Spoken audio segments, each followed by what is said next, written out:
السلام عليكم ورحمة الله وبركاته. إن الحمد لله نحمده ونستعينه ونستغفره ونعوذ بالله من شرور أنفسنا ومن سيئات أعمالنا. من يهده الله فلا مضل له ومن يضلله فلا هادي له. وأشهد أن لا إله إلا الله وحده لا شريك له وأشهد أن محمدا صلى الله عليه وسلم عبده ورسوله. يا أيها الذين آمنوا اتقوا الله حق تقاته ولا تموتن إلا وأنتم مسلمون. يا أيها الناس اتقوا ربكم الذي خلقكم من نفس واحدة وخلق منها زوجها وبث منهما رجالا كثيرا ونساء. اتقوا الله الذي تساءلون به والأرحام إن الله كان عليكم رقيبا. يا أيها الذين آمنوا اتقوا الله وقولوا قولا سديدا يصلح لكم أعمالكم ويغفر لكم ذنوبكم ومن يطع الله ورسوله فقد فاز فوزا عظيما.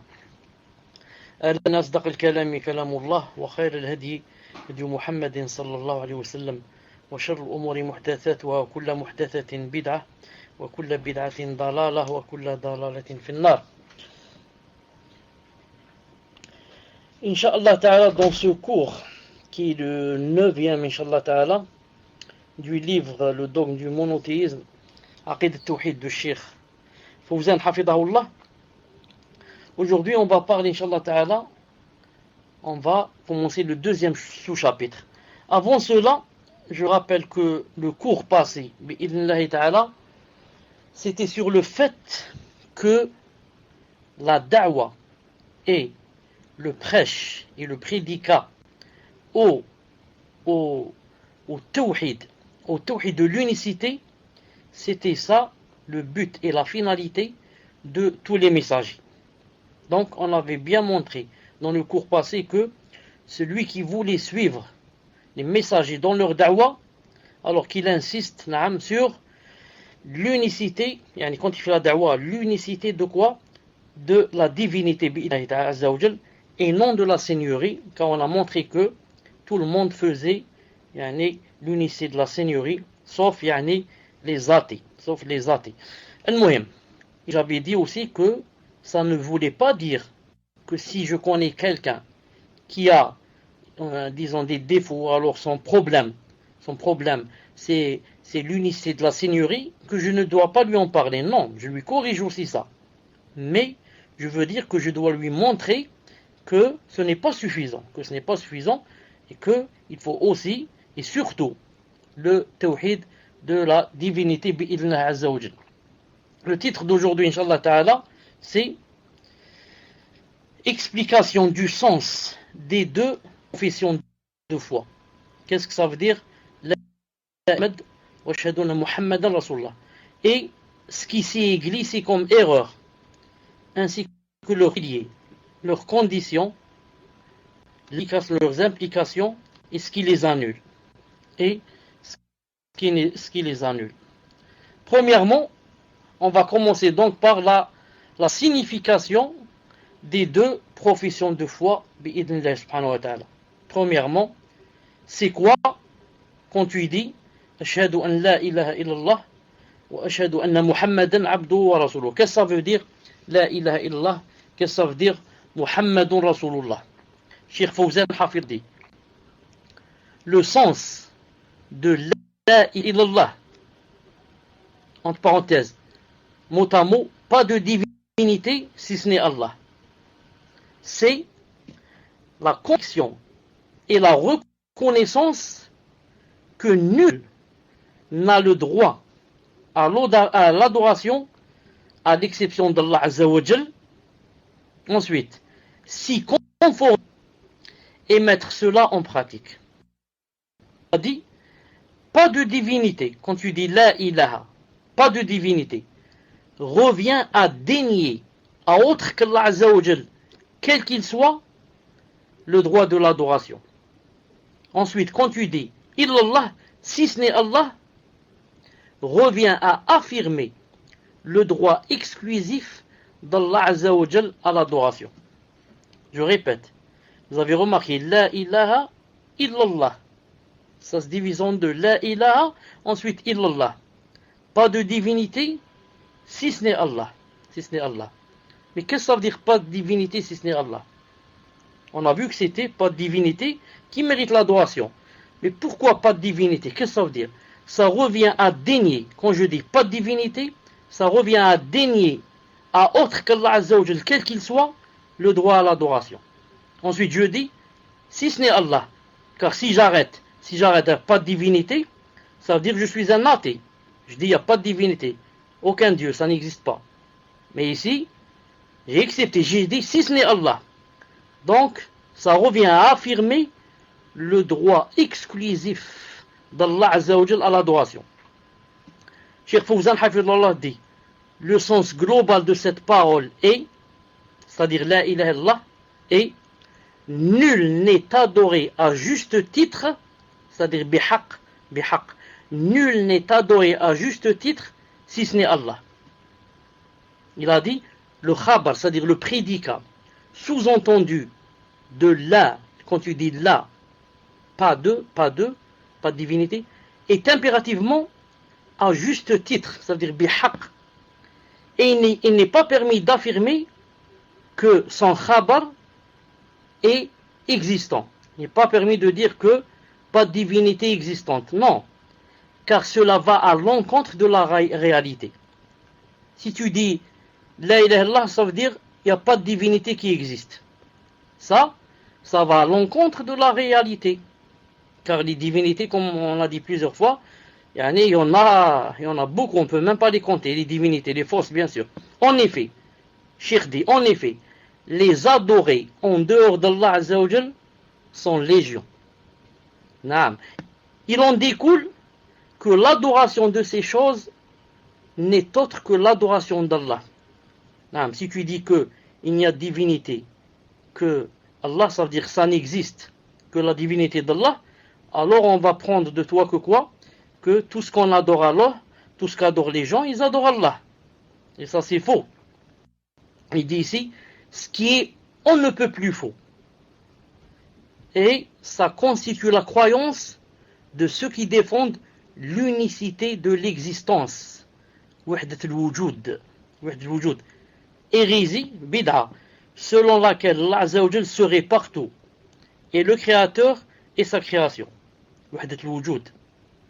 Avec les grands gourous Ibn Arabi, Ibn al-Farid, Ibn Hud, Tilimsani et d'autres. Que j'ai oublié Ibn al-Farid, je sais pas, Bastami et d'autres. Ce sont les grands gourous de ce madhab a'udhu billah qui dit que il n'y a pas de différence entre créateur et créature. C'est pour cela, si tu dis qu'on te demande c'est quoi la ilaha illallah, tu dis ça veut dire que il n'y a pas d'ilah, il n'y a pas de divinité sauf Allah. Donc les gens vont comprendre que donc ceux qui adorent la lune c'est Allah, ceux qui adorent le soleil c'est Allah, ceux qui adorent les arbres c'est Allah, et comme ça. Car toi tu as dit qu'il n'y a pas de divinité sauf Allah. Donc, bien sûr, tu t'es trompé, tu as trompé les autres avec toi. La preuve qu'il y a d'autres divinités, ça c'est clair. Beaucoup de gens, vous voyez que tu dis tu adores qui, il te dit j'adore telle et telle chose. Alors j'adore tel astre ou tel. D'ailleurs même Allah subhanahu wa ta'ala a dit dans le Coran, regardez ce verset. ذلك بأن الله هو الحق. Donc Allah subhanahu wa ta'ala a dit, c'est ainsi qu'Allah Azza wa Jal est lui le vrai, alors que ce qu'ils invoquent dehors de lui est le faux. C'est Allah le sublime, qui est le sublime le grand. Donc Allah Ta'ala a dit qu'il y avait le vrai et qu'il y avait le faux. Vous remarquez dans le verset, il a dit c'est ainsi qu'Allah est lui le vrai, c'est lui le vrai Dieu, alors que ce qu'ils invoquent en dehors de lui, c'est le faux Dieu et les faux dieux. Donc pour que vous sachiez que c'est plein de faux dieux, c'est plein de faux dieux. Il ne faut pas dire qu'il n'y a pas de... Non, c'est plein de faux dieux, mais il n'y a pas d'Allah, il y a un seul Allah, un seul, ça. Mais les dieux, il y en a beaucoup. Une seconde, je vais agrandir un peu franchement. Une seconde. Voilà, Inch'Allah. Cette parole, Cheikh Fawzan dit, Hafidallah, cette parole, c'est-à-dire La ilaha illallah, a été commentée par plusieurs interprétations fausses, erronées. On va citer quelques-unes, deux ou trois, qui montrent que certaines sectes, comment qu'elles ont expliqué, ou alors comment qu'elles ont compris d'abord et expliqué la ilaha illallah. Certains ont dit, la ilaha illallah veut dire nul n'est adoré si ce n'est Allah Azza wa Jal. Nul n'est adoré si ce n'est Allah Azza wa Jal. Comme ça ils ont dit. Ça, c'est la première secte.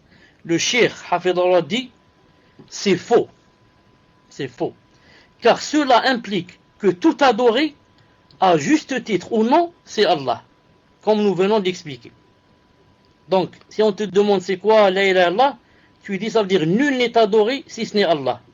Alors c'est très grave. Tu fais partie de wahdat al-wujud, de l'unicité de l'existence. C'est-à-dire que tout ce qui est adoré, c'est Allah d'après toi. Nul n'est adoré si ce n'est Allah. Donc tout ce qui est adoré, les astres, les montagnes, la lune, le soleil, tout ça, donc c'est pour toi c'est Allah. Car il y a des gens qui les adorent. Tu as dit nul n'est adoré si ce n'est Allah. Donc ça, c'est faux. C'est faux. D'autres, comment expliquer la ilaha illallah? Ils ont dit, ça veut dire pas de créateur si ce n'est Allah Azza wa Jal. Pas de créateur si ce n'est Allah Azza wa Jal. Voilà ce que ça veut dire la ilaha illallah. Pas de créateur si ce n'est Allah Azza wa Jal. Réponse, c'est une partie de sa signification, mais non sa finalité, car elle n'entraîne que l'unicité de la Seigneurie, qui est l'unicité reconnue par les polythéistes et qui est insuffisante. Donc si on te dit c'est quoi la ilaha illallah, tu dis ça veut dire il n'y a pas de créateur si ce n'est Allah. Qu'est-ce qu'on va te dire? On va te dire c'est juste et c'est faux. C'est juste car c'est vrai, il n'y a pas de créateur si ce n'est Allah. Là on est d'accord sur ce point.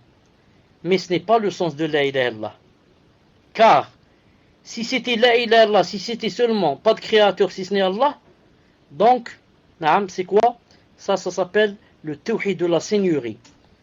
À quoi ça sert maintenant que je reconnaisse d'après toi que Allah Ta'ala c'est le créateur? Est-ce que ça suffit pour que j'aille au paradis? Non. Les kuffars savaient que Allah Ta'ala c'était le créateur. C'est lui qui faisait tomber la pluie. C'est lui qui donnait les enfants. C'est lui qui donnait le risque. Donc toi, tu nous as poussé ici, tu nous apprends à faire le tawhid de la seigneurie. Ça ne suffit pas. Donc ce que tu as dit, pas de créateur si ce n'est Allah, c'est vrai. Il n'y a pas de créateur si ce n'est Allah. Mais ce n'est pas le sens de la ilaha illallah. Attention. Ce n'est pas le... Ça rentre dans la ilaha illallah. Mais ça ne suffit pas. Ça suffit pas. Donc, dire que la ilaha illallah, ça veut dire pas de créateur si ce n'est Allah, c'est faux.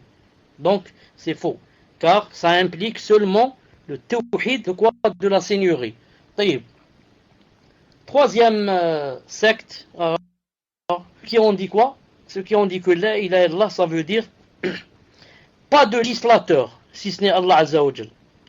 Pas de législateur si ce n'est Allah Azza wa Jal. On ne doit suivre que les lois d'Allah Azza wa Jal. Et on va citer des versets. Quiconque ne juge pas avec les lois d'Allah, c'est un kafir. Quiconque ne juge pas avec les lois d'Allah, c'est un injuste. Quiconque ne juge pas avec les lois d'Allah, c'est un fasir. Naam. Inil hukmu illa lillah. Naam. Et comme ça, les versets. On va dire, comme on a dit pour l'autre, ce qu'il a précédé. C'est vrai, il n'y a pas de législateur si ce n'est Allah Azza wa Jal. Personne dans ce monde, ni musulman, encore moins kafir, n'a le droit de faire des lois si ces lois vont à l'encontre de la charia. Mais ce n'est pas le sens de la ilaha illallah. Non, ce n'est pas le sens de la ilaha illallah. Le Cheikh Hafidahullah dit, c'est une partie de sa signification, mais ce n'est pas sa finalité, car elle est insuffisante. Si quelqu'un reconnaît en effet le droit exclusif de légiférer à Allah Azza wa Jal, mais il invoque autre qu'Allah, ou lui voue quoi que ce soit comme adoration, il ne peut être considéré comme monothéiste, muwahid. Non. Maintenant, moi j'ai reconnu qu'il n'y a pas de législateur si ce n'est Allah Azza wa Jal. Ensuite, je fais du shirk. Je tourne autour des tombes et je fais des choses qui font même sortir de l'islam. Naam. J'égorge pour les djinns et comme ça. Donc, est-ce que je vais rentrer au paradis? Pourtant, d'après toi, j'ai dit la ilaha illallah. Je rentre pas. Donc, c'est pas ça le sens de la ilaha illallah. Ce n'est pas de législateur si ce n'est Allah. Même si ça comporte cela, ça comporte. Mais ce n'est pas la finalité. Si vous avez remarqué, cette interprétation-là, de dire que la ilaha illallah, c'est pas de législateur, si ce n'est Allah, c'est l'interprétation des takfiri. Vous avez remarqué que les takfiri, qu'est-ce qu'ils ont? Ils ont seulement, on parle quoi? C'est quoi la ilaha illallah? Il te dit, personne n'a le droit de légiférer si ce n'est Allah Azza wa Jal. Tous les hukam, tous les gouverneurs sont des kuffars. Pourquoi? Ils légifèrent pas avec les lois d'Allah. Et contraire au tawhid, comme ça ils disent. Ils se font appeler les mouahidoun. Tu dis, je suis un mouahid. Salam alayka akhi al-mouahid, comment tu vas? Et comme ça. Non, pour eux quoi? La ilaha illallah quoi? Ils l'expliquent comme ça. C'est pas de législateur si ce n'est Allah. Al-muhim.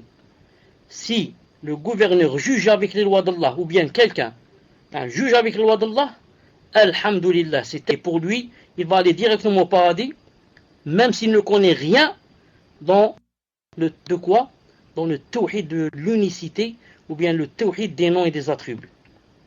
Non. Si quelqu'un va dire, mais juger avec les lois d'Allah, c'est déjà tawhid de l'unicité. On dit non, le jugement avec ça fait partie de la seigneurie, quand on voit que c'est Allah Ta'ala qui a instauré ces lois, et ça fait partie de l'unicité quand c'est nous qui nous conformons à ces lois bi'idhnillah subhanahu wa ta'ala. Cheikh Hafidhahullah dit, toutes ces interprétations sont soit erronées, soit incomplètes. Nous y avons fait allusion car elles sont reprises dans certains livres qui circulent. Naam. La plupart des livres des takfiri, c'est comme j'ai dit maintenant, naam, et comme a dit le cheikh aussi. L'explication correcte de cette parole, la ilaha illallah, chez les salaf et les vérificateurs, c'est la ma'bouda bihaq illallah. Nul n'est adoré à juste titre à l'exception d'Allah. Il faut bien apprendre cette phrase. C'est quoi la ilaha illallah? C'est quoi son sens? Son sens, nul n'est adoré à juste titre à l'exception d'Allah.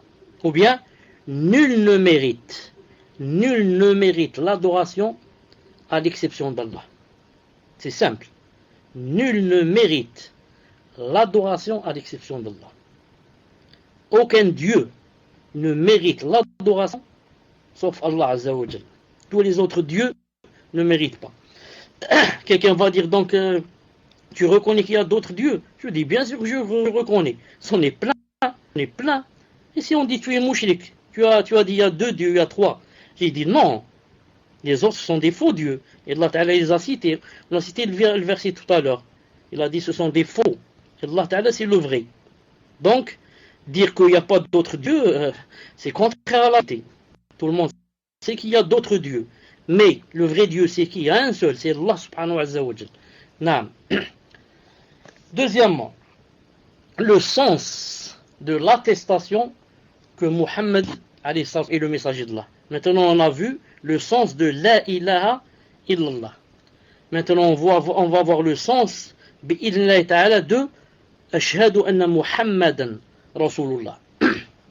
Le Cheikh Hafidhahullah dit, c'est la reconnaissance intérieure et extérieure que Muhammad sallallahu alayhi wa sallam est le serviteur et le messager d'Allah pour l'ensemble de l'humanité.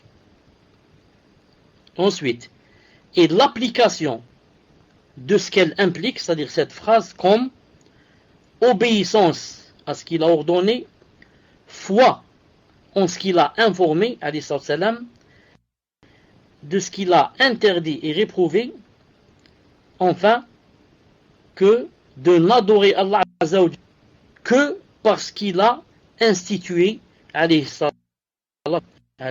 salatu salam. Taïb. Donc je répète, il a dit le sens de l'attestation que Muhammad alayhi salam est le messager d'Allah veut dire la reconnaissance intérieure et extérieure qu'il est le serviteur et le messager d'Allah pour l'ensemble de l'humanité. Donc, je dois reconnaître cela intérieurement et extérieurement. Intérieurement, en attestant dans mon cœur. Si dans mon cœur je dis, je me parle à moi-même, je dis celui-là c'est pas vrai, c'est pas un messager. Non. C'est un sorcier ou je ne sais pas qui. Non. Même si je ne dis pas de lui c'est un sorcier, je dis seulement c'est messager dans mon cœur. Donc, je n'ai pas attesté que Mohammed est son messager. Même si je l'ai attesté avec ma langue, même si j'ai dit Shahaduna Muhammadan Rasulullah, mais dans mon cœur je n'ai pas assisté. Je dis c'est pas vrai. Non, c'est pas vrai. Ça c'est comme ça que faisaient les munafiqun, les hypocrites. Donc il faut attester intérieurement et extérieurement en disant Shahadu anna Muhammadan Rasulullah. Et cette phrase, il a dit pour l'ensemble de l'humanité. L'ensemble de l'humanité. D'où on prend ça? Regardez ce verset. قل يا أيها الناس إني رسولكم جميعا. Al-A'raf 158. Dis au Muhammad, je suis pour vous tous le messager d'Allah. Attention à ceux qui disent que, d'accord, je reconnais que Muhammad est le messager d'Allah. Il a été envoyé par Dieu, je reconnais ça. Mais c'est le messager des Arabes. Vous avez compris? C'est le messager des Arabes. Les chrétiens, ils ont Jésus. Et les autres, ils ont Moïse. Et comme ça. Je te dis, moi je reconnais ça. Muhammad a.s. c'est un messager. Mais seulement des Arabes. On lui dit, tu es kafir. Tu n'es pas rentré en islam. Non. Pourquoi? Tu as contredit le verset. Et Muhammad dit-leur, je suis pour vous tous, le messager d'Allah. J'ajoute aussi un autre verset. Regardez celui-là. Allah Ta'ala lui a dit وَمَا أَرْسَلْنَاكَ إِلَّا رَحْمَةً لِلْعَالَمِينَ 107. Et nous ne t'avons envoyé qu'en miséricorde pour qui? Pour l'univers, pas pour les Arabes. Nous t'avons envoyé qu'en miséricorde pour qui? Pour l'univers. Subhanallah al-Azim. Quand on dit l'univers, ça rentre même les animaux. Le prophète alayhi salam est une rahma même pour les animaux. Pour les arbres, naam, pour les montagnes, pour. Comment cela? Naam. D'abord pour les animaux. S'il n'y avait pas les hadiths du prophète sallallahu alayhi wa sallam montre que celui qui fait du tort à un animal, qu'il sera châtié yawm al-qiyamah, et celui qui ne lui donne pas à manger sera châtié yawm al-qiyamah, et celui qui prend sur lui plus qu'il ne peut supporter de poids sera châtié yawm al-qiyamah, et la femme qui est rentrée en enfer à cause du chat que vous connaissez tous, il ne lui a pas donné à manger, et la fornicatrice qui est rentrée au paradis à cause d'un chien. Donc, le prophète islam est une miséricorde, comme il a dit ici, même pour les animaux. Ensuite, on va dire même pour les choses inertes. Par exemple, pour les arbres. Lorsque le prophète sallallahu alayhi wa sallam a dit dans un hadith authentique, on est passé devant lui, il y avait un mort. On est passé devant lui, devant le prophète islam, avec une janaza, un mort. Les gens ont commencé à quoi? À faire de lui des éloges, etc. Ou bien sans les éloges, ça c'est un autre hadith. Non, ils sont passés devant lui, il a dit Moustah. C'est-à-dire, disons, il s'est reposé. Ensuite, d'autres, un peu plus tard, un autre mort. Ils sont passés devant lui avec notre janaza, il a dit Mustarah minhu. Il a dit, on s'est reposé de lui. Ils ont dit, ah Rasulullah, c'est quoi ça? On n'a pas compris. Tout à l'heure, tu as dit, il s'est reposé du premier mort. Le deuxième, tu as dit, on s'est reposé de lui. Il a dit, naam, le premier, naam, quand c'est quelqu'un de masha'Allah, etc., il se repose, yani, de cette dunya et des mashakl et des problèmes qu'il y a, etc., bien sûr, en allant au paradis. Et le deuxième, il a dit, quand quelqu'un n'est pas bien ici dans cette vie, qui faisait du mal, du dhulm, etc., et on se repose de lui. Il a dit, et là, c'est ça le témoin du cours, miséricorde pour l'univers, il a dit, se repose de lui, naam, dit, yani nas, les gens, et yani, ensuite il a dit les animaux, dawab, ensuite il a dit même l'ashjar, les arbres, et le bilad et yani, toute la ville. Non, pourquoi? Donc même les arbres, yani, cette personne leur faisait du tort. Par exemple, tu as un arbre, tu lui donnes pas, yani, tu l'arroses pas jusqu'à ce qu'il meure. Vous avez compris? Ça, tu as fait du tort à cet arbre. Non, l'arbre, quand tu le plantes, le hadith a dit que chaque oiseau là, qui vient s'installer sous son ombre, là, tu auras de la récompense. Non, donc, qui t'a appris tout ça? C'est le prophète alayhi salam. Donc il est une miséricorde, une rahma pour l'univers, pour tout l'univers. C'est une rahma. Contrairement à ce que maintenant les gens yani, lui ont voulu amochir, disons. C'est-à-dire son image, en disant de lui qu'il a été envoyé comme terroriste. Il apprend aux gens le terrorisme, comment tuer, comment égorger, comment ceci, comment cela. Et bien sûr, ce sont, comme vous savez, ce sont les takfiris. Ce sont les takfiris qui donnent cette image de lui. Les takfiris qui font des choses contraires à la charia, tuent des gens qui ne méritent pas d'être tués, font des bombes qui normalement sont protégées, et ensuite les gens, qu'est-ce qu'ils font? Les kofars, les non-musulmans se retournent contre les musulmans en les accusant, en les ceci, et en accusant l'islam. Et en accusant l'islam, bien sûr. Et jamais, l'islam n'a été frappé dans le monde comme il a été frappé par les takfiris. Jamais l'islam n'a été frappé, comme il a été frappé par qui? Par les takfiris, ceux qui font partie de lui, subhanallah al-azim, en donnant l'occasion aux autres pour le faire, en donnant l'occasion aux autres pour le frapper. Les gens jusqu'à présent, quand ils parlent de Ben Laden, ils lui font le grand moudjahid, le grand chef, le grand Qeda, comment on dit ça, le grand, je sais pas comment ça s'appelle les noms, donc le battle. Comment on dit le battle en français? Battle, c'est-à-dire le grand héros, le héros, le grand héros, le grand héros. Cheikh Muqbil, rahimahullah, en parlant de lui, il a dit mufsid fil ard, mufsid. Vous savez que ça veut dire mufsid, 3 fois, il a dit mufsid, corrupteur. Cheikh Ben, il y a quelque chose qui ressemble à ça aussi. Il a dit c'est un A'udhu billah ce qu'il a fait, il a dit A'udhu billah ce qu'il a fait à l'islam, A'udhu billah. Et eux, les takfiris sont contents de lui, ils lui font des éloges. Et jusqu'à présent, ils veulent faire la bay'a. Ils veulent que tu fasses l'allégeance. Bon, lui, à sa clique. Al-Mullah Omar et je ne sais qui. Avec le Maqdisi et la clique. A'udhu billah. Les Juhal. Ceux qui sont la cause pour que l'islam soit frappé. Et l'islam soit amouché, a'udhu billah. Qu'ils vont faire quand ils vont rencontrer Allah subhanahu wa ta'ala. Tous les grands savants se sont désavoués de cela. Le Maqdisi et la clique, le Fizazi et la clique, et Ben Laden et la clique, et Zawahir et la clique, tous les savants se sont désavoués de lui. D'eux. Tous les savants se sont désavoués d'eux.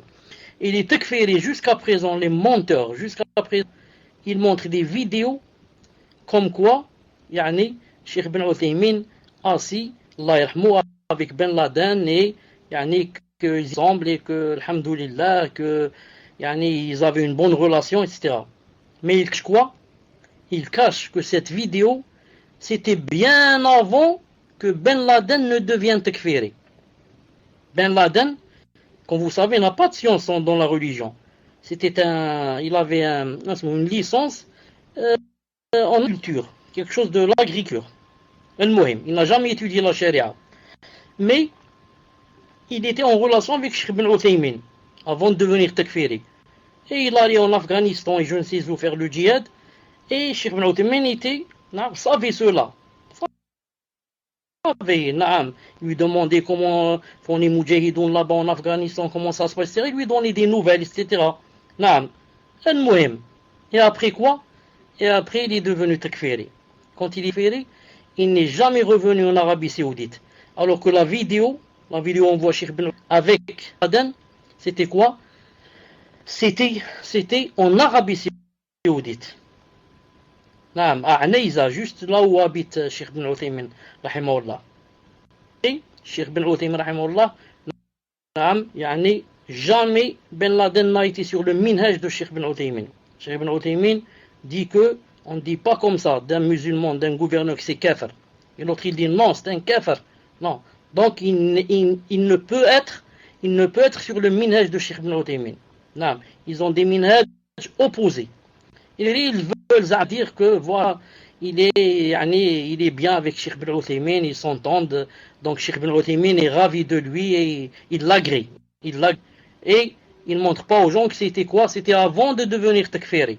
Sinon Cheikh Ibn Uthaymin rahimahullah est quoi?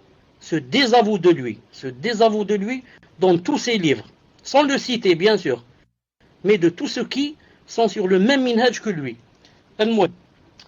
Donc qu'est-ce qu'il a dit? L'attestation que Mohammed Ali et son messager doit être une attestation dans l'intérieur et l'extérieur. Qu'il est quoi? Qu'il est le serviteur et le messager d'Allah Azza wa Jal pour l'ensemble de l'humanité. Ça on l'a vu. Et on doit appliquer ce qu'elle implique, cette phrase. Et qu'est-ce qu'elle implique, cette phrase? Elle implique quatre choses. Awalan, obéissance à ce qu'il a ordonné. Obéissance à ce qu'il a ordonné. C'est pas celle-là. C'est pas celle-là. Non, ça dit obéissance à ce qu'il a ordonné. Donc, si j'ai que Mohammed c'est le messager d'Allah Azza wa Jal, je dois lui obéir. Et quelle est la preuve que je dois lui obéir? Allah Ta'ala dit dans Sourate An-Nisa 64, وَمَا أَرْسَلْنَا مِن رَسُولٍ إِلَّا لِيُطَاعَ بِإِذْنِ اللَّهِ. Et nous n'avons envoyé de messagers que pour qu'ils soient obéis, bi'idhnillah, que pour qu'ils soient obéis par la permission d'Allah. Donc maintenant, si tu dis que j'atteste que Mohammed c'est le messager d'Allah et tu ne lui obéis, donc tu n'as pas attesté. Car Allah Ta'ala dit, nous n'avons envoyé de messagers que pour qu'ils soient obéis. Le but, le premier et le dernier, c'est pour qu'ils soient obéis. Donc premièrement, comme obéissance à ce qu'il a ordonné. Deuxièmement, foi en ce qu'il a informé. Foi en ce qu'il a informé. Le prophète Al-Jami' 1451, il a dit, je suis le prophète et pas de mensonge. Je suis le fils de Abd al-Muttalib. Je suis le prophète, pas de mensonge.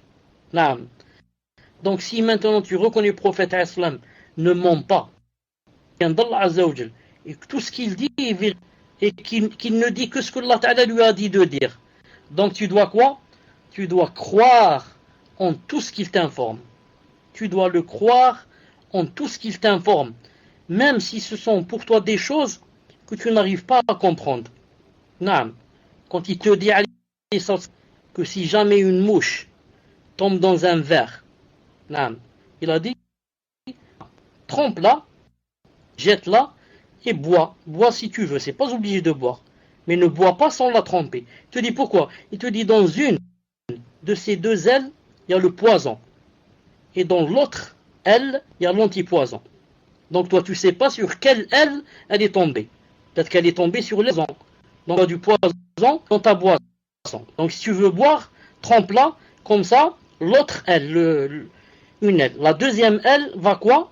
Va faire son effet et ça va enlever le poison. Tu vas dire, subhanallah al-azim, moi, vérifier cela. Et comment se fait-il, lui, il n'était pas un professeur je sais pas, en médecine pour ensuite, où est le microscope, etc. à l'époque, pour voir les ailes et que contiennent les ailes, et même les grands savants, etc.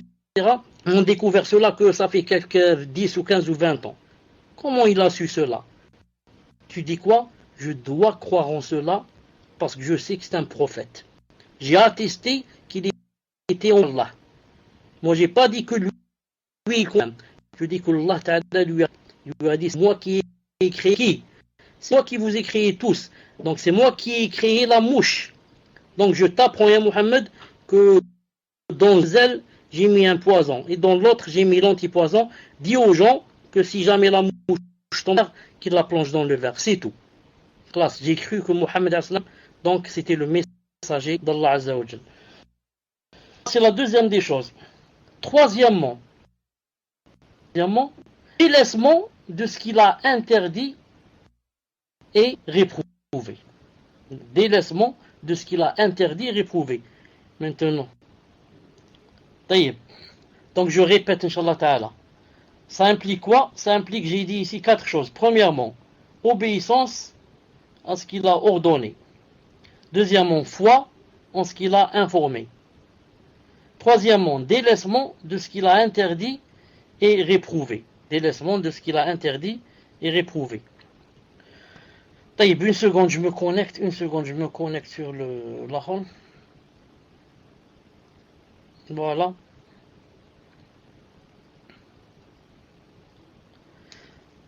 Allah Ta'ala dit dans le Coran, Al-Hashr 7, وَمَا أَتَاكُمُ الرَّسُولُ فَخُذُوهُ وَمَا نَهَاكُمْ عَنْهُ فَانْتَهُوا. Faites ce que le messager vous prescrit et ce qu'il vous interdit, absentez-vous-en. Donc, Allah Ta'ala m'a dit que ce que le prophète islam m'a prescrit, je le fais, et ce qu'il m'a interdit, je dois m'en abstenir. Donc ça rentre dans l'attestation que Muhammad c'est le messager. Ensuite, si maintenant j'atteste, je dis Shahadu anna Muhammadan Rasulullah, j'atteste que Muhammad c'est le messager d'Allah. Ensuite, le messager d'Allah me dit ne fais pas cette chose. Et moi je la fais. Ça veut dire quoi? De deux choses d'une. Ou bien, donc je ne l'ai pas cru, ou bien, je l'ai cru, mais mon nefs, j'ai pas pu me retenir. Si je l'ai pas cru, je deviens kafir.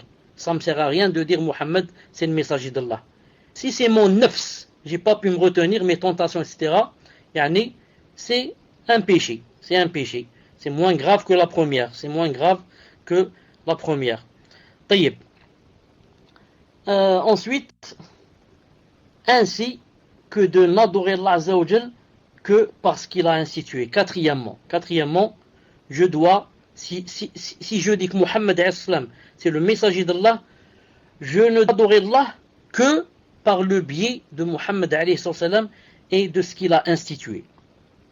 C'est pour ça que nous, on dit toujours La ilaha illallah Muhammad Rasulullah. La ilaha illallah, ça veut dire je n'adore que Allah. Et Muhammad Rasulullah, ça veut dire je ne l'adore que par le biais de Muhammad alayhi salam. Je n'adore Allah que par le biais de Muhammad alayhi salam. C'est pour ça qu'on dit La na'budu illallah wa la na'buduhu illa bima shara. Comme ça disent Al-Sunnah. On n'adore qu'Allah, mais on ne l'adore qu'avec ce qu'il a institué. Il a institué ça où? Dans le Coran et dans la Sunna. Dire cela. Car beaucoup de gens disent on n'adore que Allah. On leur dit d'accord. Mais comment vous l'adorez? Ils l'adorent en inventant des choses, en faisant des bid'ah, en faisant des sortes d'invocations qu'il n'y a pas, en faisant des sortes de prières qui n'existent pas. Et comme ça. Donc nous on dit non. Si tu dis j'adore Allah, il faut l'adorer par le biais de Muhammad alayhi salam.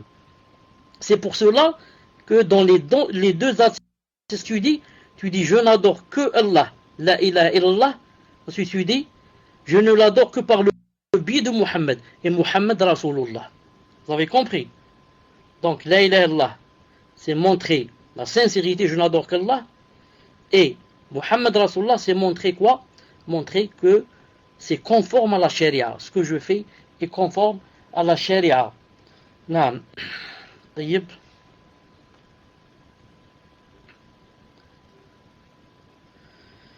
Donc voilà les quatre. Obéissance à ce qu'il a ordonné. Foi en ce qu'il a informé. Délaissement de ce qu'il a interdit, réprouvé. L'adoration d'Allah parce qu'il a institué. Et ceux qui ont lu déjà, comment il s'appelle, l'Usul Thalatha, ceux qui ont lu l'Usul Thalatha, ils ont sûrement trouvé ça en arabe ou quelque chose qui ressemble à ça. نطيعه فيما أمر, foi en ce qu'il a informé, وتصديقه فيما أخبر, et تركه منهى عنه وزجر. Sûrement, ceux qui ont lu le Usul Thalatha, ils ont remarqué cela. طيب. Tout ça, c'était premièrement. Tout ça, c'était premièrement, c'est-à-dire quoi? C'est-à-dire la signification de La ilaha illallah Muhammadun Rasulullah. Maintenant, on va passer à, deuxièmement, les piliers de La ilaha illallah Muhammadun Rasulullah. C'est quoi les piliers? La ilaha illallah Muhammadun Rasulullah, ça a des piliers, comme la foi a des piliers. Premièrement, l'attestation qu'il n'y a pas de divinité si ce n'est Allah est composé de deux piliers. C'est quoi les deux piliers? Le premier pilier, la négation. Le deuxième pilier, l'affirmation. La négation et l'affirmation. Premier pilier, la négation. C'est quand tu dis pas de divinité. La ilaha, la, ça s'appelle nafi al-jins. Il n'y a pas de divinité. Pas de divinité. Donc ça invalide, en disant la ilaha, par dire la ilaha, pas de divinité, ça invalide le polythéisme sous toutes ses formes et impose le désaveu de tout ce qui est adoré en dehors d'Allah. Ensuite, le second pilier, l'affirmation. Tu dis illallah, excepté Allah, excepté Allah. Ce qui confirme que seul Allah Azza wa Jal a le droit à l'adoration et implique d'œuvrer en conséquence. Ensuite, de nombreux versets évoquent ces deux piliers, tels le pilier, le verset où Allah subhanahu wa ta'ala a dit, écoutez ce verset, Allah subhanahu wa ta'ala a dit, il a dit, une seconde,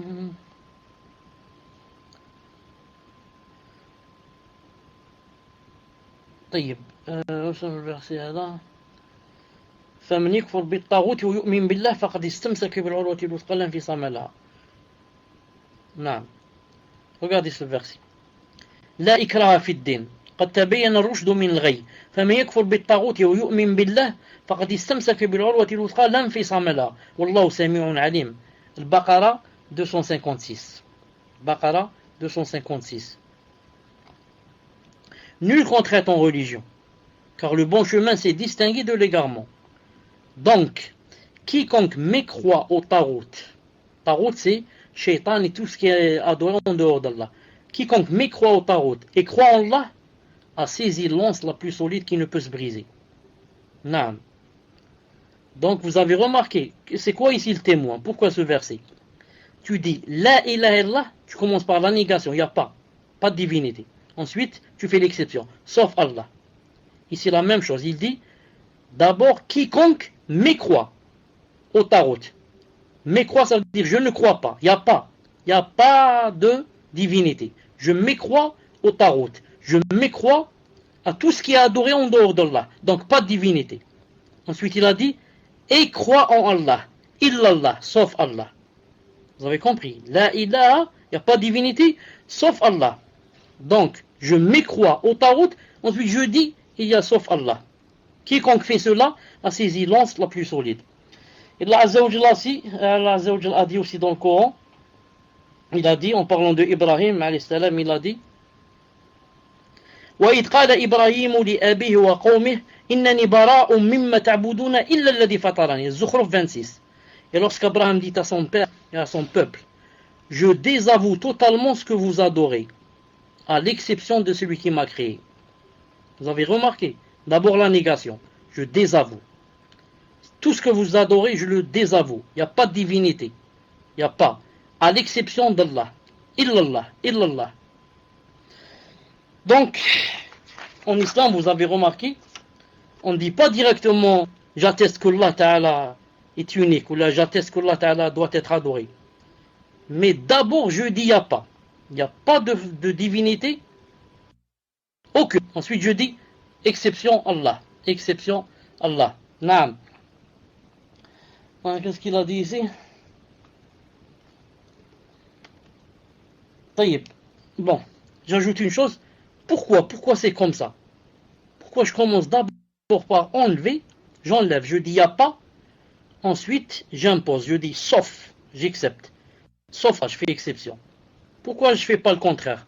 Pourquoi je ne dis pas j'atteste que Allah Azza wa Jal est l'unique qui doit être adoré, ensuite je dis et qu'il n'y a pas d'autres adorations, d'autres adorés. Mais pourquoi je fais le contraire? Je commence par non, je dis il n'y a pas, ensuite je dis il y a le vrai. Les savants ont dit tu enlèves d'abord, c'est-à-dire pour vider, c'est-à-dire c'est comme si tu avais un verre. Un verre, il est plein maintenant, disons de quoi? Il est plein d'eau, ou alors il est plein de vin. Maintenant tu dois boire un jus. Qu'est-ce que tu fais? Il faut d'abord vider le verre, ensuite pour mettre le jus, vider l'eau qu'il y a dans le verre, je la jette, ensuite je mets de l'eau. L'eau ne peut pas être mise, dire quoi? Sur un verre rempli d'eau. Les savants disent la même chose ici. Ton cœur, tu dois d'abord le vider, lui enlever les fausses divinités qu'il y a dans le cœur, les ténèbres, les obscurités.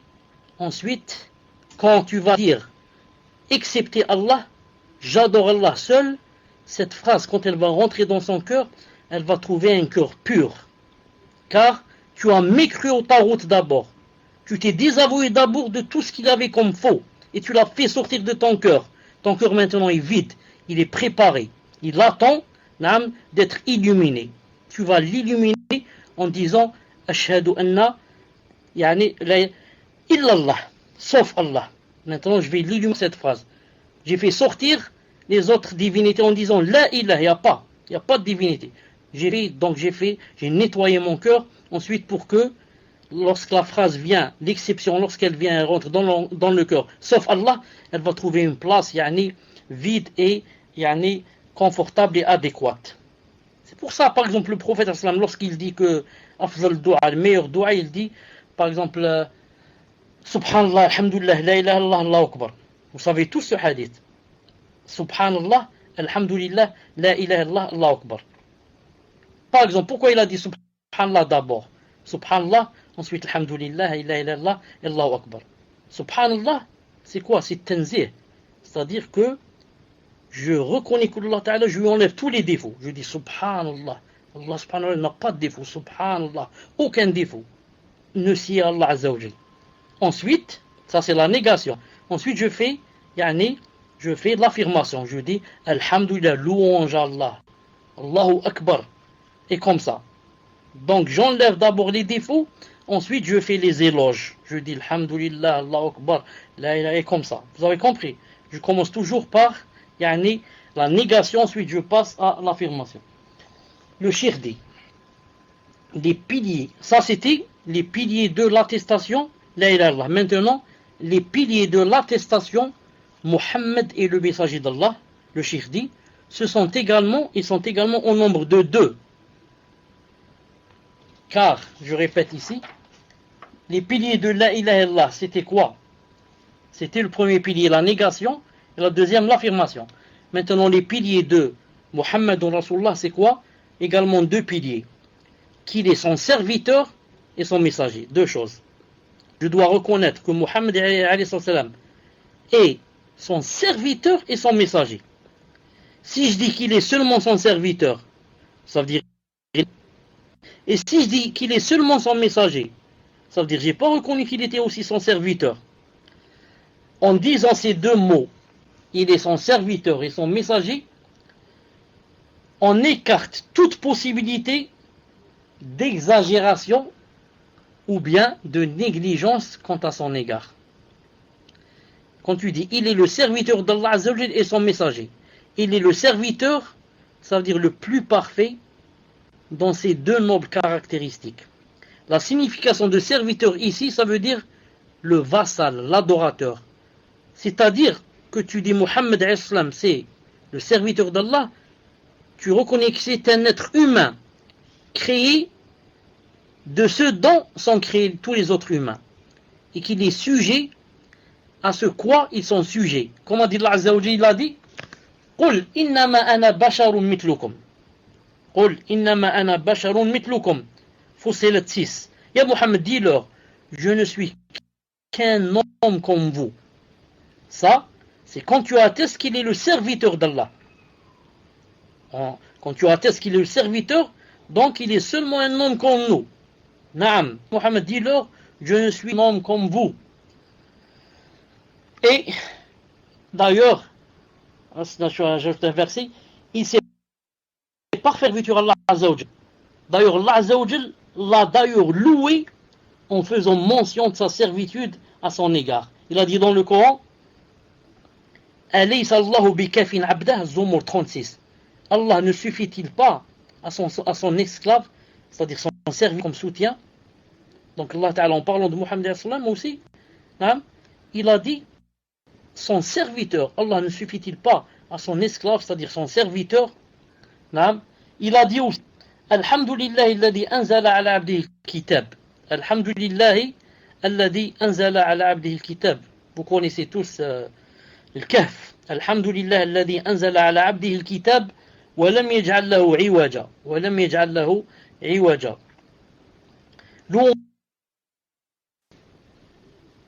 Donc ici Allah subhanahu wa ta'ala, quand il cite et il dit le mot serviteur, c'est pas pour faire descendre de sa valeur, non, au contraire, c'est pour montrer que sa grande valeur, c'est un serviteur, il est mon serviteur. Il a dit aussi, dans ce verset, regardez ce verset qui va venir, en parlant de lui, il a dit Subhanalladhi asra bi'abdihi laylan min al-masjid al-haram ila al-masjid al-aqsa alladhi barakna hawlahu linuriyahu min ayatina innahu as-sami'u al-basir. Isra 1, verset numéro 1. Naam.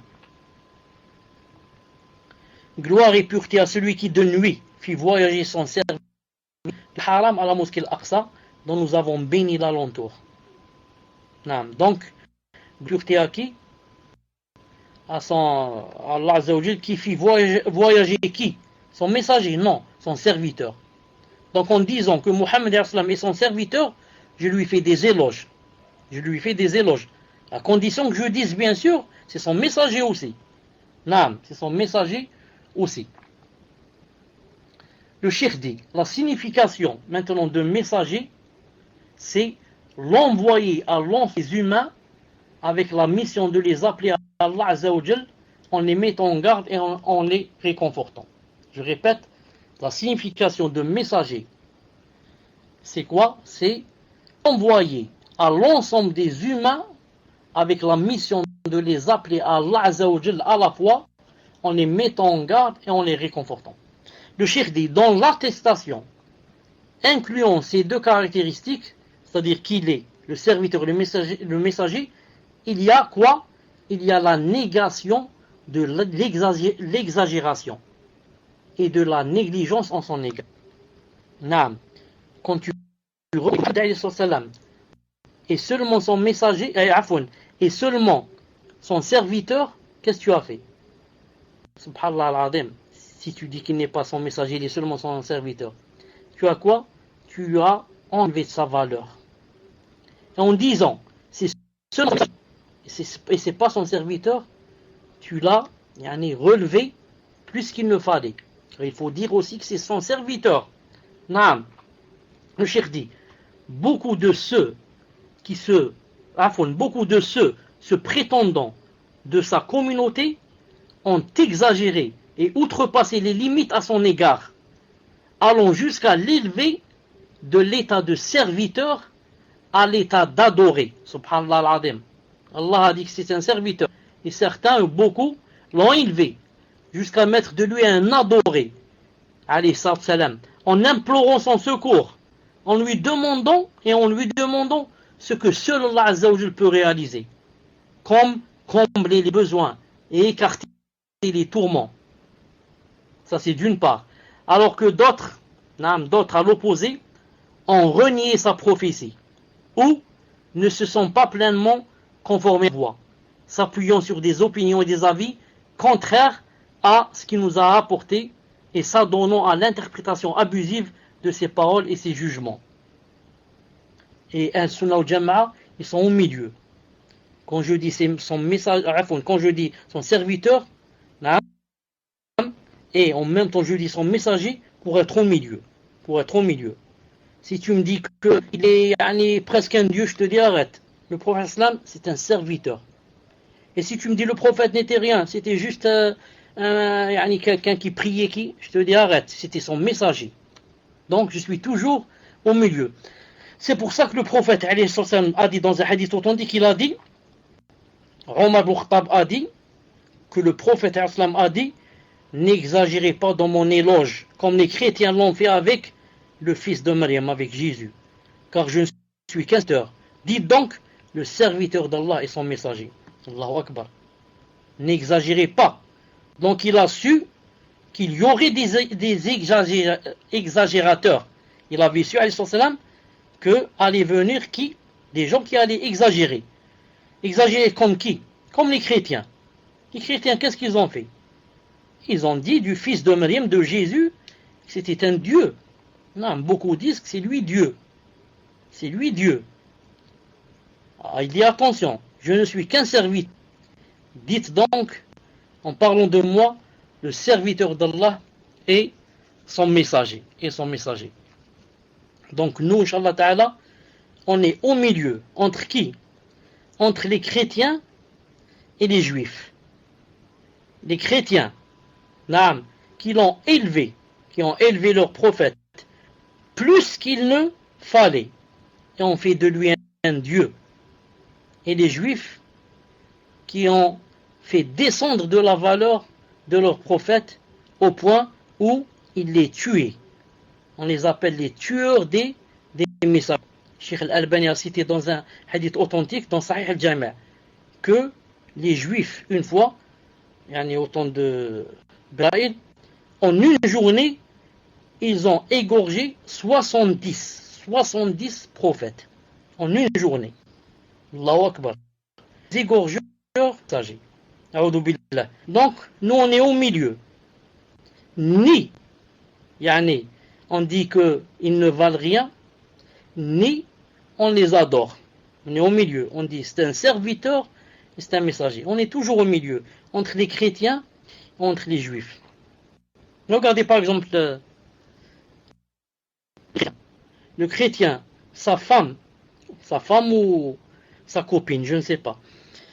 Quand elle est avec les monstrues, il s'approche d'elle. Il fait avec elle le rapport. Avec les monstrues. Et le juif, quand sa femme a les monstrues, ni elle a le droit de s'asseoir pour manger son mari, ni elle couche avec lui sur le même lit, quand elle a les monstrues. Et l'islam, c'est quoi? C'est au milieu. Elle a les monstrues, je ne fais pas avec elle le rapport, mais je fais tout à part le rapport. Tout ce qui est halal, bien sûr, à part le rapport. Embrasser, enlacer, caresser, elle s'assoit avec moi, je joue, elle mange avec moi, elle joue, on discute, on rit. On est au milieu. Les musulmans sont au milieu.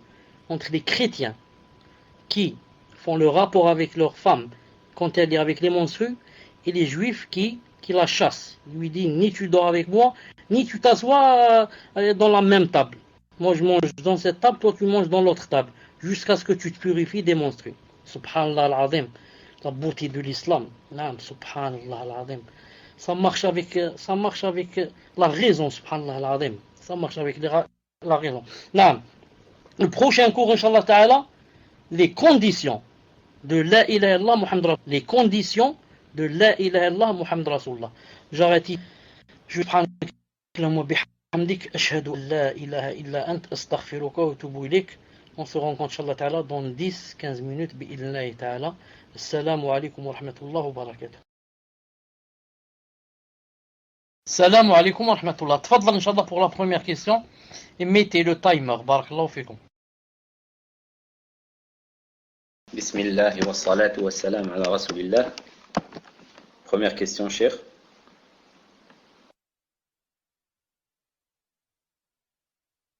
Question d'une sœur qui demande: concernant la taqwa, est-il possible que l'homme reconnaisse au fond de son cœur la ilaha illallah wa Muhammad Rasulullah sans pour autant prononcer le témoignage de foi avec sa langue? Et est-ce que cette personne est considérée comme un musulman sachant qu'il ne l'a pas prononcé avec sa langue? Barakallahu fikum cher, et qu'Allah vous récompense pour cette science bénéfique. Kélia, tu as terminé ou pas? Car je t'entendais difficilement avec beaucoup de coupures. Est-ce que... Naam, alhamdoulilah, donc je vais répondre, Inch'Allah.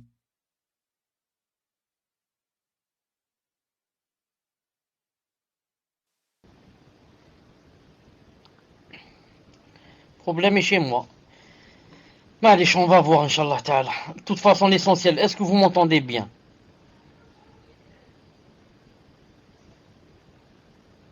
Alhamdulillah. Cheikh l'Islam Ibn Taymiyyah, alayhi rahmatullah, a dit dans Majmou' al-Fatawa que toute personne qui reconnaît dans son cœur, il ne dit pas, elle n'est pas, ça avec sa langue, elle n'est pas considérée comme musulmane. Chez la plupart des savants, elle n'est pas considérée comme musulmane. D'ailleurs, le prophète sallallahu alayhi wa sallam a dit dans le hadith authentique qu'on a vu il y a 1 ou 2 jours, il m'a été ordonné de combattre les gens jusqu'à ce qu'ils disent j'atteste que la ilaha illallah et Muhammad Rasulullah, jusqu'à ce qu'ils disent. Vous avez compris? Et le prophète sallallahu alayhi wa sallam, avec son oncle avant de mourir, qu'est-ce qu'il lui a dit? Ya Rasulullah, afwan, ya am, qul kalimatan uhajju laka biha yawm al-qiyamah. Ya ammi, oh mon oncle, dis seulement une phrase. Ça va, ça, pour que je puisse t'aider à yawm al-qiyamah. Dis cette phrase. Donc, il ne l'a pas dite. Donc, ça suffit pas d'avoir ça dans le cœur si on ne dit pas. Si la personne ne dit pas avec sa langue, elle n'est pas considérée comme musulmane, sauf bien sûr si elle est muette, personne qui ne peut pas parler, ou bien qui n'a pas parlé avec la contrainte. On lui a mis un revolver sur la tempe, on lui a dit si tu parles, on te tue, comme ça. Naam, tfadlal. Cher, donc apparemment le frère a été déconnecté. Donc pour éviter de perdre du temps, je vais vous poser une question d'ordre général, Inch'Allah. Question d'une sœur. Ma mère a changé de comportement du jour au lendemain. Je la pense malade, car elle change d'avis ou d'humeur d'une seconde à l'autre. Elle se met à hurler et à manquer de respect à sa propre mère, puis elle se met à pleurer en disant qu'elle a un feu dans son cœur qui lui fait mal et qui la rend méchante. Mon père l'encourage car il a des intérêts financiers et donc il ne veut pas lui faire de ruqya. Elle me demande de mentir sans arrêt et de rompre les liens du sang avec ma grand-mère et ma tante, qui sont musulmanes.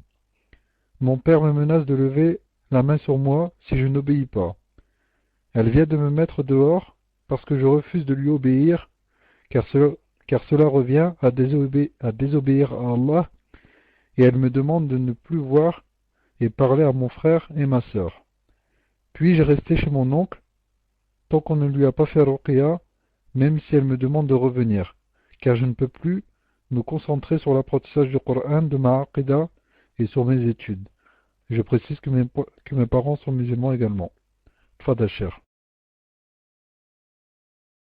Celle-là, Allah subhanahu wa ta'ala a'lam. Je dis Allah ta'ala a'lam. Apparemment, que peut-être elle vient d'avoir un sihr, ou alors une possession de djinn, a'udhu billah. Naam. Déjà, elle reconnaît qu'elle a une chaleur. Naam. Et les signes sont assez clairs. Bi'idnillah subhanahu wa ta'ala. Donc si maintenant, qu'Allah nous en préserve et la guérisse et nous auditrices, tous et toutes. Naam. Donc, si elle sait qu'il n'y a pas moyen de comment yani, se réconcilier avec sa mère sans avoir de problème, sans être contrainte à faire du haram, qu'elle reste chez son oncle jusqu'à ce qu'Inch'Allah Ta'ala, elle sache que sa mère yani, a retrouvé, comme on dit, ses esprits. Naam, ou là, son esprit. À moins qu'elle sache que sa mère a vraiment besoin d'elle pour l'aider dans le ménage, etc., etc., et qu'il n'y a personne d'autre avec elle qui peut l'aider dans la maison. Dans ce cas, elle doit aller, ne serait-ce que la journée pour l'aider. Non. Sinon, yani, elle attend jusqu'à subhanahu wa ta'ala, mais sans lui manquer de respect et tout en l'aidant pendant la journée si elle a besoin d'elle, bi'idhnillahi ta'ala. Fadlal. Barakallahu fikum, cher. Je tiens juste à répéter pour les nouveaux que ceux qui veulent poser une question générale doivent lever la main dans le salon présent. J'apprends l'islam sur la vraie voie et attendre leur tour. Un admin viendra si on a encore le temps de prendre d'autres questions. Et pour ceux qui ont des questions sur le cours d'aujourd'hui, vous devez vous rendre dans le salon bis et un admin viendra prendre la question, Inch'Allah aussi. Question suivante. Question d'une sœur qui demande: Cheikh, est-ce de l'exagération dans les éloges envers le prophète alayhi salam de dire qu'il est la meilleure créature parmi toutes les créatures créées par Allah? Barakallahu fikum wa jazakumullahu khayran, Cheikh. Naam, Cheikh Ibn Uthaymin rahimahullah, dans son explication du Kitab Tawhid, dans le deuxième tome, il a dit, le fait de dire que le prophète c'est la meilleure créature, il a dit on n'a pas une preuve de cela. Quand tu dis qu'il est la meilleure créature, ça veut dire qu'il est mieux que le trône, mieux que le paradis, mieux que les souris, mieux. Donc tu as fait tout entrer dans cette globalité. Il a dit de préférence, on dit, comme c'est dans la sunna, on dit quoi? Sayyid walad Adam. Sayyid walad Adam. Sayyid, c'est le maître. Naam. Ils sont le maître des fils d'Adam. Naam. C'est comme ça que c'est dans la sunna, mais on ne dit pas que c'est la meilleure créature parce qu'il n'y a rien d'authentique en ce sens. Comme ça a dit Cheikh Ibn Uthaymin, rahimahullah. Tfaddal. Barakallahu fikum, cher. Vous me dites si ça coupe, Inch'Allah. Question suivante. Alhamdulillah. Question d'une sœur qui dit: ma question est la suivante. Une amie qui découvre le Minhaj a lu Kitab al-Tawhid. Je crois qu'elle a mal compris la tournure d'une phrase. Elle dit qu'après avoir lu le livre, elle comprend qu'un acte de shirk arrivé à ses fins est permis si c'est dans l'intention de se dire que c'est Allah qui donne. Donc, un acte de shirk, pour arriver à ses fins, est permis si c'est dans l'intention de se dire que c'est Allah qui donne. Elle a donné l'exemple d'une femme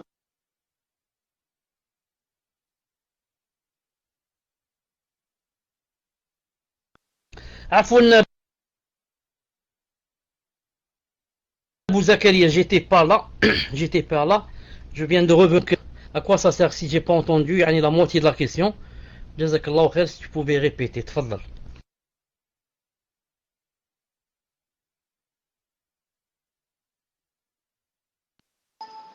Cher, avant je voulais avoir confirmation, est-ce que ça coupe quand je lis?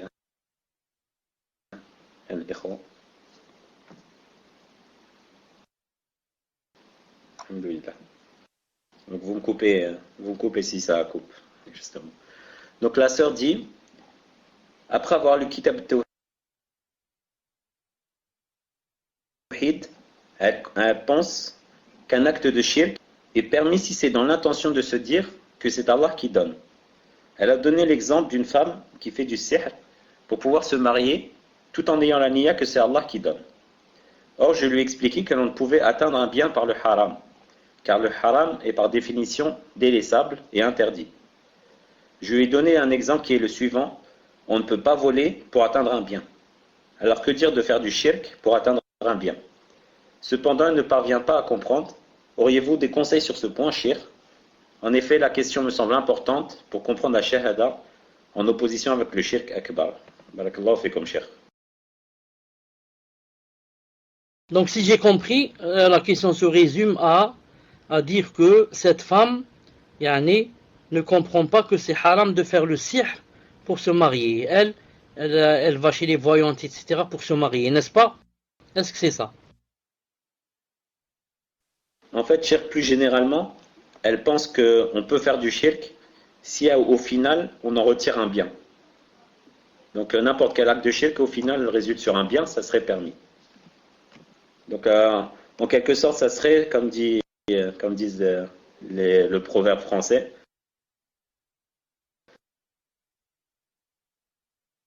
la fin justifie les moyens. Les gens de la Sunna et de la Jama'a disent que ça s'appelle ce qu'on dit, yani une conception, si je puis dire, machiavélique, comme ça ils disent, de Machiavel, qui est connu, que la fin justifie les moyens.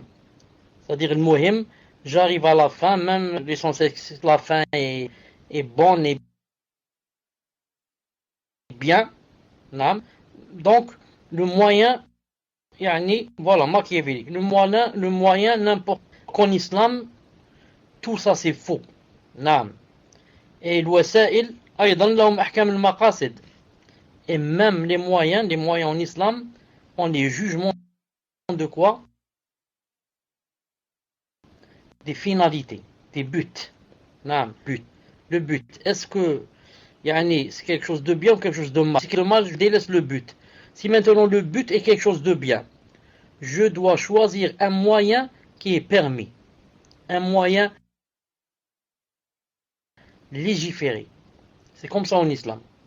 On peut arriver à un but qui est bien en choisissant un moyen qui est mal ou qui est interdit. D'un côté, il y aura des péchés et de l'autre, si elle arrive à ce but ne restera pas longtemps chez elle et sera dépourvu. Pourquoi? Parce que j'avais perdu le micro avant. Donc je vous dis, Cheikh, la sœur, donc, d'après ce que j'ai compris, a dit que le shirk, pour atteindre un but, c'est permis quand on sait que ce but vient d'Allah Azza wa Jal. C'est-à-dire que le résultat vient d'Allah Azza wa Jal, mais on utilise le shirk pour arriver à ce résultat. Barakallahu fikum, Cheikh. je dis, d'où détient-elle cela? Où est-ce qu'il y a dans le Coran, dans la Sunna, que c'est permis de faire le shirk pour arriver à un but que Allah subhanahu wa ta'ala aime? C'est tout. Maintenant, c'est le contraire. C'est nous qui lui posons la question. D'après sa compréhension du Kitab Tawhid. Abadan. Jamais il n'y a ça dans le Kitab Tawhid. Jamais. Il est interdit. Pour arriver à quoi? Pour arriver au halal. Et encore le shirk. Certes, s'il y a deux haram et qu'on doit faire l'un des deux haram, ma'alish, on fait le haram, on fait le moindre. Parce qu'on est obligé de faire l'un des deux. Dans ce cas, on choisit le moindre des deux. Mais, on a le choix. Et on veut faire quelque chose de halal, pas de haram, on va lui choisir un moyen qui est haram, non. On a un jugement de quoi? Les jugements des finalités. C'est-à-dire que les moyens, c'est pas nous on choisit qu'est-ce qu'on veut comme moyen pour arriver au but. Même si c'est un but que Allah Ta'ala a prescrit. Non. On doit choisir aussi les moyens légiférés. C'est pour ça qu'on a dit tout à l'heure, on n'adore qu'Allah avec le biais du prophète sallallahu alayhi wa sallam. On l'adore pas comme ça de nos têtes en faisant ce qu'on veut. Non. Donc si elle dit qu'il y a un passage dans Kitab Tawhid qui dit comme ça, je lui dis, elle n'a pas bien compris ce passage et qu'elle nous donne le passage dans le prochain cours si elle veut. On va lui expliquer qu'elle a compris mal.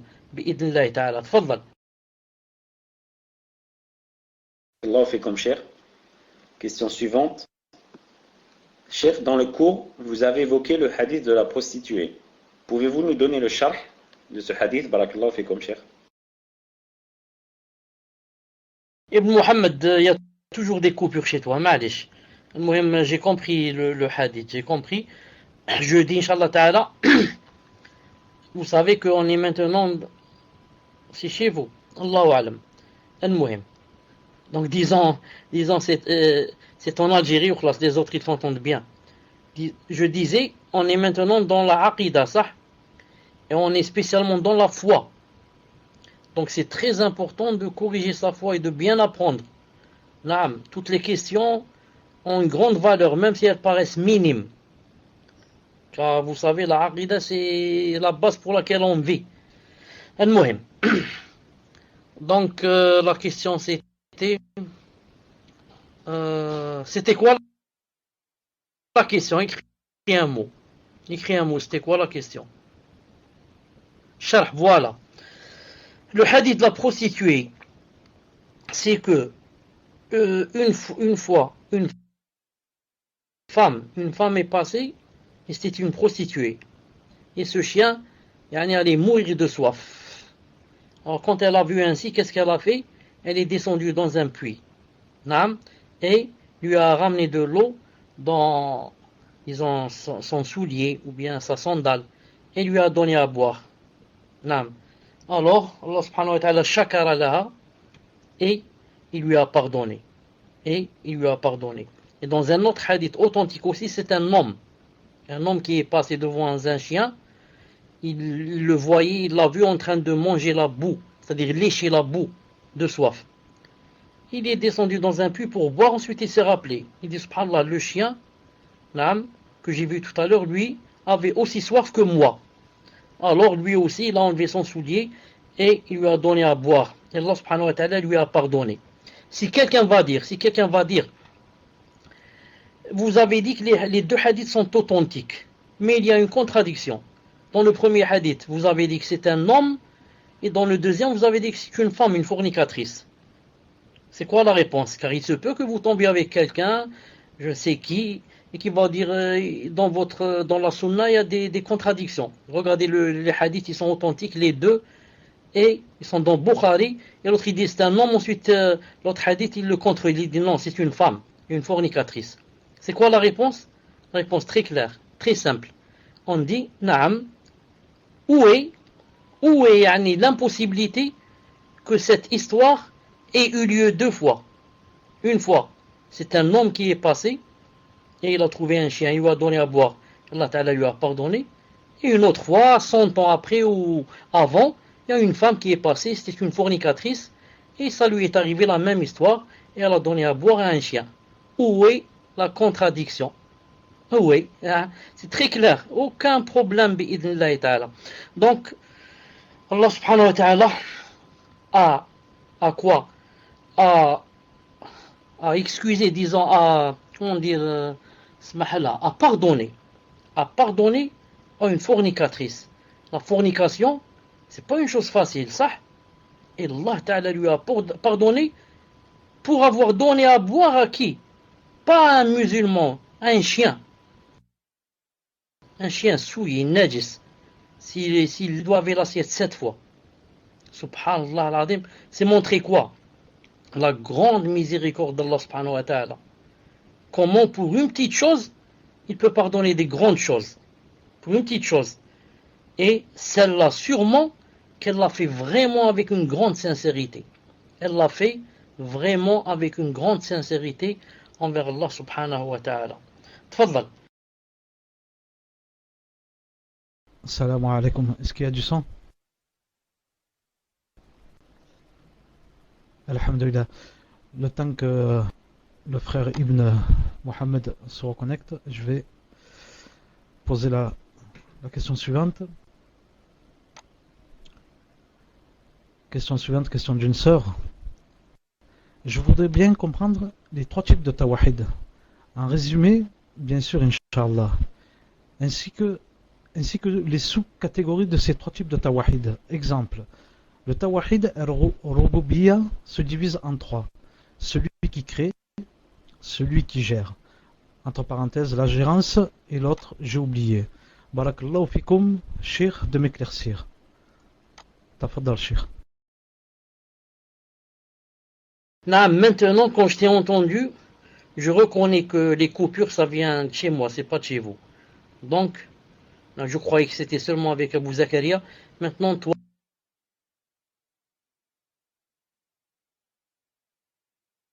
vu ce que tu as dit. Sauf que tu as dit les 3 types de tawhid. Ça, c'est parce que tu as dit. Si c'est possible de répéter, Inch'Allah.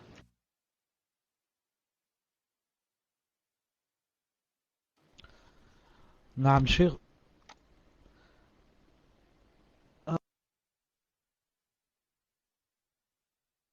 Alors, les trois, ainsi que les tawahid, exemple tawahid al-rububiyya, se divisent en 3. Celui qui crée, celui qui gère, la gérance, et l'autre et l'autre j'ai oublié.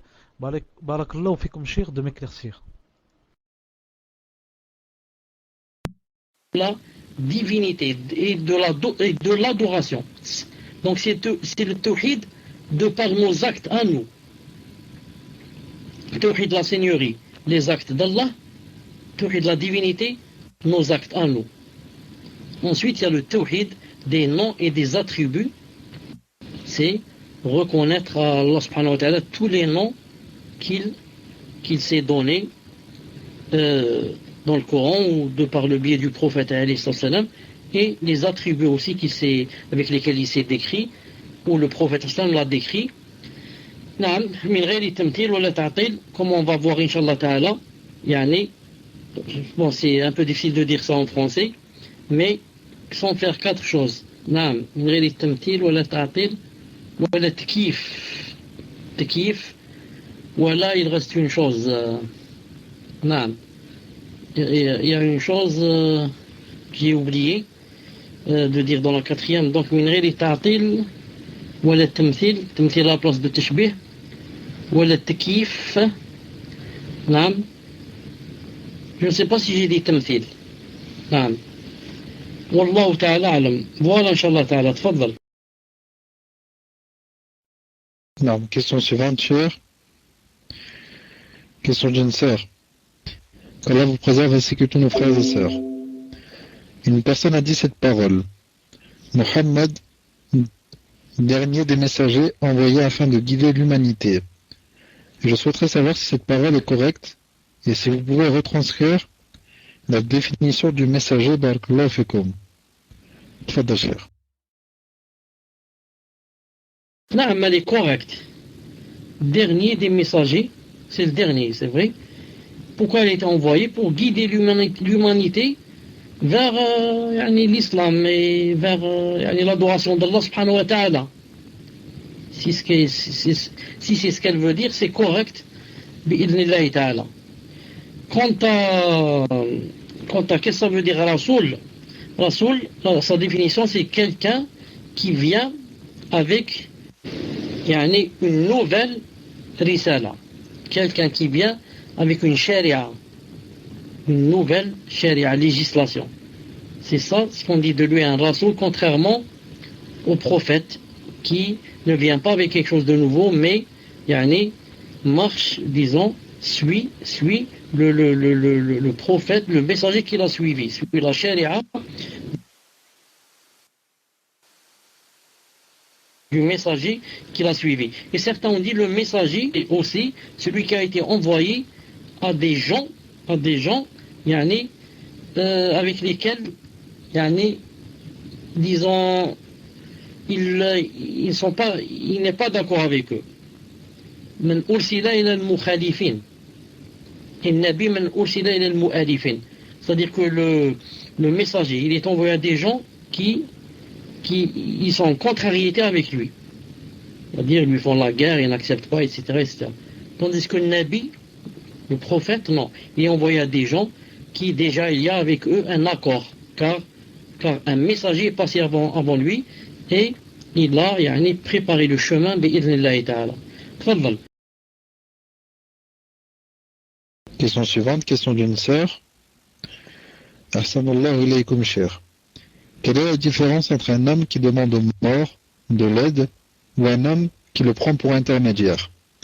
C'est-à-dire que le deuxième, à la différence du premier, c'est que c'est Allah qui pourvoit, mais le prend comme intermédiaire. Barakallahu fikum. تفضل الشيخ.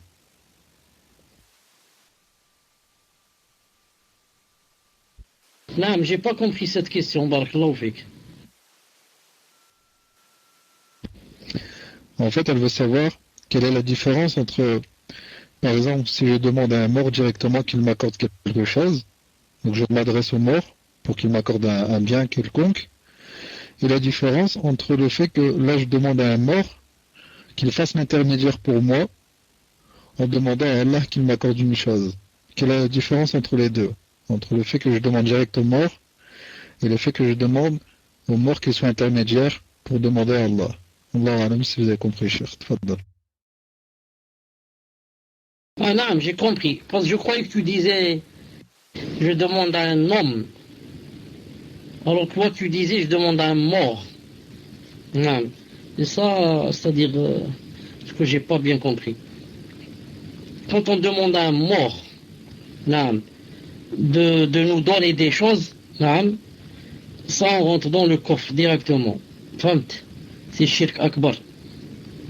Et quand on prend un mort pour intermédiaire, on a fait un grand péché. Non, je répète, quand je demande au mort de me donner une chose, ça c'est, je suis sorti de l'islam. Bien sûr, il y a des, comment on dit, il y a des empêchements et des conditions qui doivent exister, supposons que la personne soit vraiment jahil, ne connaisse rien, etc. Il faut l'établissement des preuves. Mais je vous dis, voilà le jugement de l'islam. On ne parle pas d'une personne, on parle en général. Si je demande à un mort, non, quelque chose, cette chose, non, alors que cette personne est morte, et je lui donne-moi des enfants, ou bien faites tomber la pluie, ou bien, j'ai fait le shirk akbar. Mais si je l'ai pris comme intermédiaire, et là je demande à Allah, je dis à Allah, par l'intermédiaire de ce mort, donnez-moi telle et telle chose, là j'ai fait un grand péché, pour avoir pris quelque chose qu'Allah Ta'ala, un moyen qu'Allah Ta'ala n'a pas légiféré, qu'Allah Ta'ala n'a pas légiféré, bi'idnillahi Ta'ala. Et certains ont dit, comme Cheikh Ibn Uthaymin dans Kitab Tawhid, ils disent tu fais une chose pareille, tu as fait shirk asghar. Quand tu prends quoi? Quand tu prends un moyen qu'Allah Ta'ala n'a pas légiféré pour l'adorer. Wallah Azza wa Jal a'lam, tfaddal. Fawzi, Inch'Allah, regarde mon PV. Barakallahu fik. Question suivante. Il existe un espace entre les deux dents, incisives, central à l'arcade dentaire supérieure. On appelle ça un diastème interincisif. Certaines personnes demandent de fermer cet espace, soit par un ajout de matériaux appelés composites, de la même couleur que les dents, de façon à avoir les dents centrales presque collées. Ou alors vont chez un orthodontiste qui va leur placer un appareillage avec un fil métallique qui va fermer cet espace. Ceci n'est-il pas considéré comme étant taryil de khalq Allah? Tfaddal Cheikh. Si ce qu'a la personne dans ses dents, c'est-à-dire le vide qu'il y a, etc., n'est pas considéré comme défaut, et que la personne veut, du côté esthétique, la personne veut se montrer plus belle qu'elle ne l'est. Dans ce cas, ça devient haram, et dans ce sens, l'utafallijat, hadith authentique, qui parle des dents, de celles qui veulent fermer entre les dents. Mais si maintenant, c'est un défaut par rapport aux autres femmes ou là aux autres hommes, le monde entier contient un défaut quand je le compare avec les dents des autres. Dans ce cas, c'est permis le fil métallique et ce que te donne le dentiste là, que tu dois laisser 2 ou 3 années dans ta bouche pour faire aligner les dents. Et il y a une fatwa de Cheikh Ibn Uthaymin, rahimahullah, en ce sens. Il a dit juste on voit, est-ce qu'elle fait ça par défaut et c'est permis, ou bien elle fait ça par esthétique et c'est haram. Naam. Tfaddal. Question suivante. Question d'une sœur. Ahsanallahu ilaykum. Qu'Allah soit satisfait de vous ainsi qu'à tous ceux qui sont présents dans ce salon. Mon mari vous demande, pouvez-vous faire un rappel sur Dua al-Qunut? L'imam de la mosquée fait Dua al-Qunut tous les jours à la prière de l'Fajr. Est-ce une bid'a? Si oui, comment dois-je réagir quand il fait cela? Wa jazakumullahu khayran. Tfaddal Cheikh. Du qunut, le fait de le faire chaque matin, dans la prière du matin, est une bid'a. Car le prophète sallallahu alayhi wa sallam l'a fait seulement un mois, ensuite l'a délaissé. Quand il l'a fait, il y a eu des causes. 70% des grands récitateurs du Coran sont morts. Là. Ensuite, le prophète sallallahu alayhi wa sallam ne l'a pas fait seulement salat subh. C'est pour ça qu'on dit à cet imam, premièrement, quelle est la cause pour faire le qunut? Qu'est-ce qui s'est passé? Deuxièmement, s'il y a une cause, on ne doit pas se limiter à le faire seulement pendant salat subh. Mais on le fait salat subh, dhuhr, asr, maghrib et isha. Jusqu'à ce qu'il n'y ait plus la cause pour laquelle on a fait le qunut. Maintenant, je dis à cette personne, s'il y a une autre mosquée proche de la maison, pas très, où on ne fait pas le qunut, va dans la deuxième mosquée. Et c'est ce que je fais moi personnellement, bi'idhnillahi ta'ala. Nous, on a dans le quartier où j'habite, on a un imam qui ne faisait pas le qunut. Maintenant, ça fait 2 mois, il a commencé à le faire. Et moi, cela fait à peu près maintenant 1 mois et demi que je ne prie plus chez lui. Donc je vais dans une autre mosquée un peu plus loin de 100 mètres ou 150 ou 110 mètres, 120 mètres de l'autre, mais ça ne fait rien, juste pour ne pas assister au qunut. Alhamdulillah, aujourd'hui pour la première fois, je suis allé faire salat subh dans sa mosquée à lui, parce que ça fait 1 semaine, on m'a dit ça fait 1 semaine qu'il ne fait plus le qunut, ça fait 1 semaine qu'il a délaissé. Donc aujourd'hui, Inch'Allah Ta'ala, j'ai commencé à prier dans sa mosquée. Sinon, bien sûr, si je prie, je n'ai aucun problème, c'est lui qui a le problème. Mais dans une mosquée où il n'y a pas de bid'a, c'est mieux. Abdullah ibn Omar radiyallahu ta'ala anhu, quand il rentrait dans une mosquée où il voyait une bid'a, il sortait, il allait dans une autre mosquée. Donc je dis ça seulement pour quand il y a 2 mosquées ou 3. Mais s'il n'y a qu'une seule, on doit prier derrière lui, même s'il fait plus que le qunut, bien sûr. Tfadlal. On passe des choses qu'elle a dit sur eux. Quand j'ai vu ce comportement, je me suis un peu écarté d'elle, mais je suis toujours en contact avec elle. Peut-on dire que c'est une salafia et dois-je m'écarter d'elle? Jazakumullah khayran du temps que vous nous accordez ainsi qu'aux admins. Amin. Fadda Cheikh. C'est possible que ça soit toujours une salafia et que c'est juste qu'elle a un problème. Elle n'est pas parfait à 100%. Il a des défauts, bien sûr, il a des défauts. Il faut juste lui montrer ses défauts, peut-être qu'il se corrige, lui donner des nahas. Tout à l'heure aussi, quelqu'un m'a téléphoné en me disant qu'il y avait quelqu'un dans leur ville qui était salafi, qui a étudié au Yémen et ceci, cela, machallah. Mais il parle sur les savants, il critique. Il dit pourquoi tel savant, pourquoi par exemple sa fille va à la faculté, et pourquoi tel savant, en parlant d'Abdelrazak al-Badr, bon, c'est pas bien cité les noms, il a dit, il fait des fautes en arabe, pourquoi ceci, pourquoi Ferkous il a ceci, pourquoi cela. Et il est salafi, il vient du Yémen, il a étudié, il a ceci, il a cela. D'ailleurs, vous me rappelez une chose, il y a à peine 10 jours, quelqu'un aussi qui se dit salafi, il dit salafi. En parlant de moi et de mon salon, il a dit pourquoi celui-là il a du monde et c'est pas bien comme ça. Pourquoi Cheikh Fawzan n'a pas de monde quand il vient sur Paltok alors que celui-là, un petit Talibul Ilm, il atteint jusqu'à 200. Il a dit c'est pas normal. Puis et ça aussi c'est salafi. Ça c'est Zama salafi. Fawzan n'a pas de monde quand il vient au Paltok. Il a seulement combien? 20 ou 25. Mais il a oublié que Cheikh Fawzan, quand il fait cours dans la mosquée, il y a 2000 et 10 000. Ça, il l'a oublié. Il a oublié que Cheikh Fawzan, on ne lui assiste pas parce qu'il ne connaît pas le français.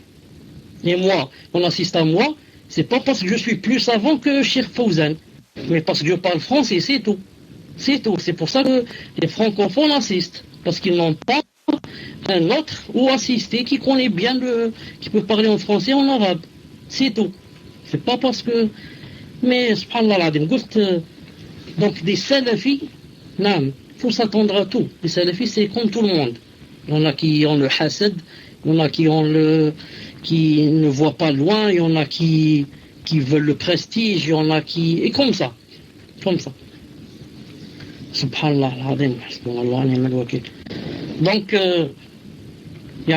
soit Inch'Allah ta'ala douce, et garde les contacts avec elle en lui faisant des nasiha bi'idnillahi ta'ala. Garde les contacts avec elle en lui faisant des nasiha bi'idnillahi subhanahu wa ta'ala.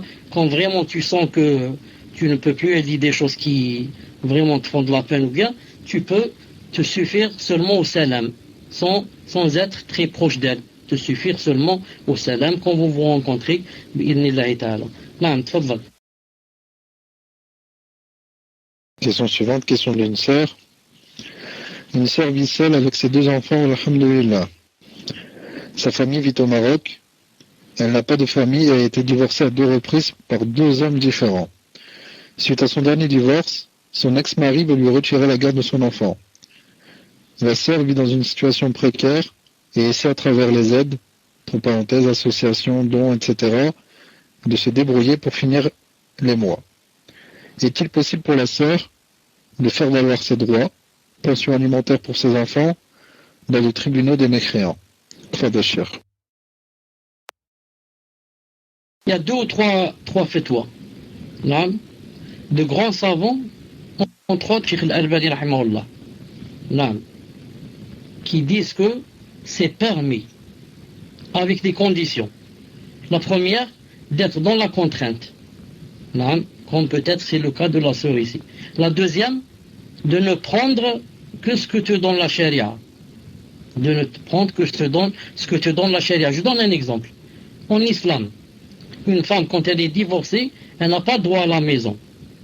C'est-à-dire si la maison n'est pas en son nom, ni elle n'est associée avec son mari. Si c'est son mari qui l'a acheté, elle n'a pas droit à la maison. Maintenant, supposons qu'elle aille prévaloir ses droits pour ses enfants. Son mari ne donne plus la pension à ses enfants.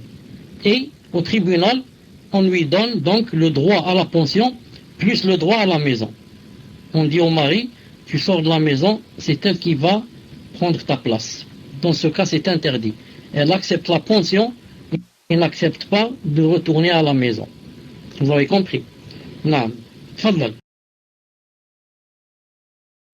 Question suivante, question d'une sœur. Hayakumullah. Quelle est la différence entre le kufr et le shirk? Est-ce qu'un kuffar est considéré comme un mushrik et un mushrik comme un kuffar? Si vous pouvez développer et donner un exemple, barakallahu fikum. Fadal Cheikh. Naam Fawzi, d'accord. Wallah, c'est possible en disant que si je peux, je décroche. Si je suis occupé, je décroche pas. Taïb. Cheikh Al-Albani rahimahullah a dit que le kufr et le shirk c'était la même chose. Et ici, il a cité un verset de Sourate Al-Kahf.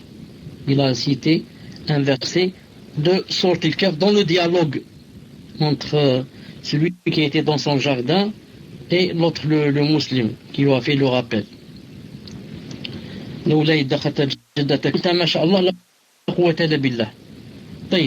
Cheikh Al-Albani a dit que c'était la même chose. Mais ce qui est connu des savants, c'est que quoi? C'est que on dit kufr, on dit kufr et on dit shirk. Shirk, c'est spécialement quand on fait l'association. L'association. On a fait du shirk.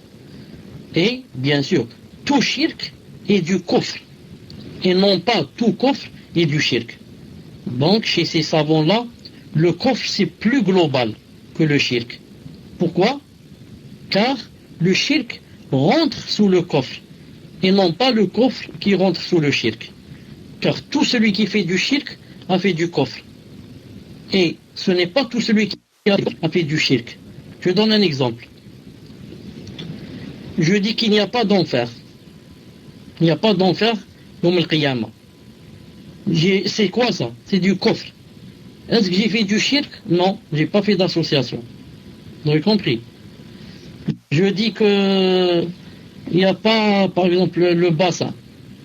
Non, je ne reconnais pas le bassin du prophète sallallahu alayhi wa sallam. Je ne reconnais pas telle chose. Bien sûr, pour des choses claires. Pour des choses claires. Non. Qu'est-ce que j'ai fait? J'ai fait du kufr. Mais je n'ai pas fait de shirk. Je n'ai pas fait de shirk. Non. Donc, je peux faire du kufr sans faire du shirk. Mais si j'ai fait du shirk, ça veut dire j'ai fait du kufr. Non. Tfaddal. Question suivante. Alors, l'âme d'une sœur, qu'Allah Ta'ala vous préserve. J'aimerais savoir, est-il obligatoire pour la femme de faire le ghusl le vendredi, même si elle ne se rend pas à la mosquée? Car j'ai cherché dans différents livres, mais je n'ai pas trouvé la réponse. Barakallahu fikum. Tfaddal Cheikh. Non. Si elle ne va pas à la mosquée, non. Si elle va à la mosquée, Cheikh Rabi' Hafidahullah a dit que elle doit faire le... Car dans ce cas, la cause c'est la même que pour l'homme. Et si ce n'est pas pire. Car c'est à cause de la sueur. Pour ne pas gêner les gens et les mettre dans l'embarras quand ils vont sentir une mauvaise odeur de sueur. Donc, si la femme maintenant va à la mosquée, elle peut avoir la même odeur que l'homme, si ce n'est pas plus. Donc si elle va à la mosquée le vendredi, elle se lave. Si elle reste à la maison, elle ne se lave pas, bi'idhnillahi ta'ala. Tfaddal. Question d'une sœur. Une sœur et son époux souhaitent faire la hijra en Jordanie, à Amman. Qu'Allah leur facilite si c'est un khir. Amin. Pouvez-vous leur donner des recommandations sur ce pays? S'il y a des tulab al-ilm, des lieux à éviter, si vous en connaissez? Ils ont entendu dire qu'il y avait un talib al-ilm nommé Abu Islam, élève de Cheikh Muqbil, rahimahullah, etc. Qu'Allah nous facilite à tous la hijra. Si jamais ce pays n'est pas bon pour la hijra, pouvez-vous nous dire comment avoir niqama au Koweït? Ou alors aller là-bas éventuellement. Barakallahu fikum. Fadal Cheikh. Et dites-nous, cher, si le son était bon sur ce salon. Ou est-ce que c'était la même chose? Est-ce que vous entendiez des coupures lorsqu'on vous lisait les questions? Fadal Cheikh.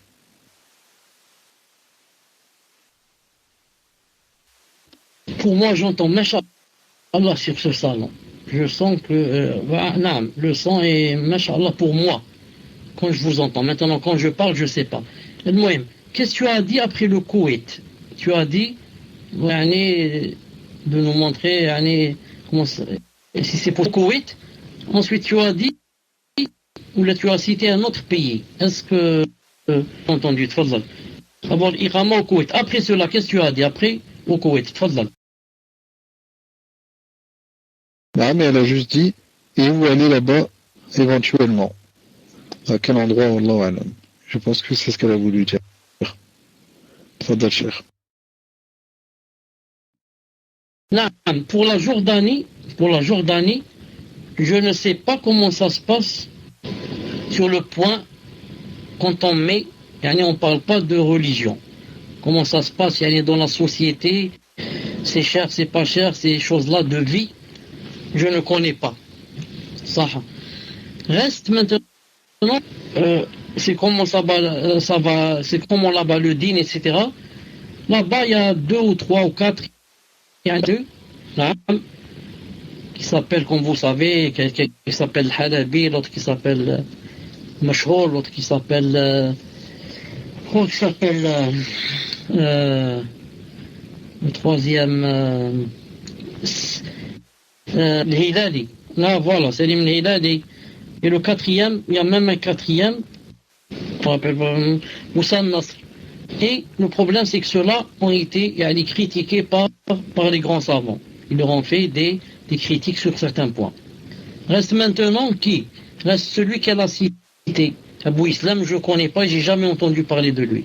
Je ne connais pas, j'ai jamais entendu parler de lui. Quand je dis je ne connais pas, ça ne veut pas dire qu'il n'est pas bien. Peut-être que c'est un savant, je ne le connais pas. Allahu alam. Non. Donc, c'est à elle, c'est à ce couple de voir. Non, je n'ai pas une grande idée sur ce pays.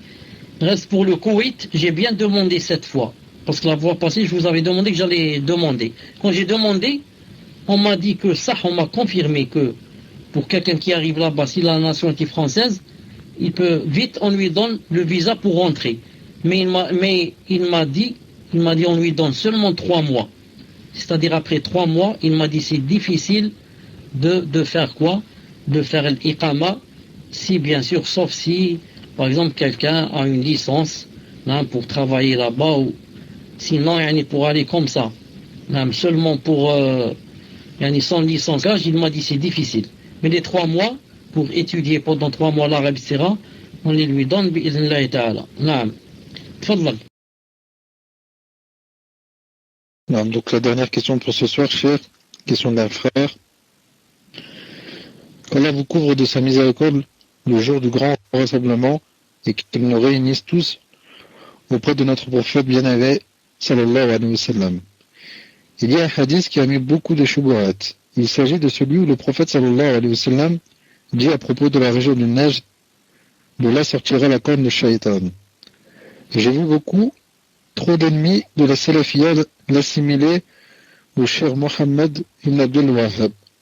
J'aimerais savoir s'il s'agit d'un hadith authentique ou si les savants ont donné une explication à ce sujet. Jazakumullah khairan. Le hadith en question, donc le prophète sallallahu alayhi wa sallam a dit: ô mon Dieu, bénis pour nous la Syrie. Ô mon Dieu, bénis pour nous le Yémen. Les gens présents dirent alors: et le Najd. Il est repris: ô mon Dieu, bénis pour nous la Syrie. Ô mon Dieu, bénis pour nous le Yémen. Ils dirent: et le Najd. Et je crois qu'à la 3e fois, il a dit: dans cet endroit, il y a des tremblements de terre, des séditions, et c'est à cet endroit que se lèvera la corne du diable. Tfadal cher. Le hadith est authentique. Je voulais savoir la phrase que tu as dit, que j'ai pas bien entendu, qui a rapport avec Mohammed, avec Cheikh, comment il s'appelle, Mohammed ibn Abdul Wahhab. Est-ce qu'elle a cité ce nom? Tfadal.